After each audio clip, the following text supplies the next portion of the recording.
Good evening, I'm Leslie Rohde. I'm Robert Hadlock. We need the rain, and we could get some this weekend, but wet weather also brings concerns about the dangerous West Nile virus. It's spread by mosquitoes, which thrive after rainy days. Last year, Travis County reported 153 West Nile cases. 6 people died.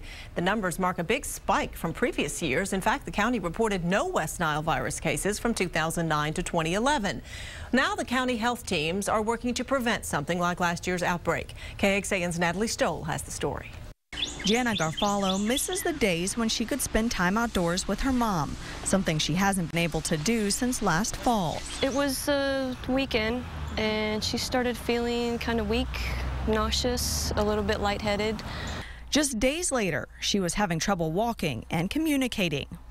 They did a spinal tap, ran blood tests, and then they didn't know until Saturday that it was actually West Nile. Judy spent 10 weeks in the hospital. Her recovery continues. She had to learn how to feed herself again, how to walk, how to do, all of her motor skills were affected, so it was very scary. Judy's case was one of 153 West Nile cases in Austin. This year, the Austin-Travis County Health and Human Services started monitoring mosquitoes early.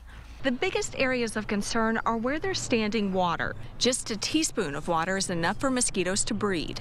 When appropriate, then we're applying larvicide, which kill the larvae as the mosquitoes are developing.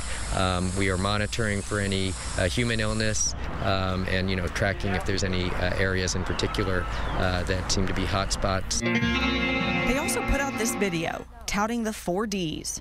It's a reminder to stay indoors at dawn and dusk, wear long sleeves and pants, wear bug spray that contains DEET, and drain standing water. Jana says her mom's story is proof that the advice is worth following. She's working on just being able to walk independently. She's still walking with the walker, working on getting her strength back. In South Austin, Natalie Stoll, KXAN News. We've linked the city's West Nile Watch video on our website now, KXAN.com. You can look for this story under the Austin News section. Looking in depth, right now the county's mosquito control efforts are focused on removing spots with standing water that can be breeding grounds. They're also encouraging the use of mosquito dunks. Those are natural bacteria that can be used in rain barrels and ponds to kill the mosquitoes. And a widespread spraying of pesticides is a rarely used option to control mosquitoes. They also encourage you to report areas of standing water to 311. Health and Human Services will send a crew out to investigate and educate.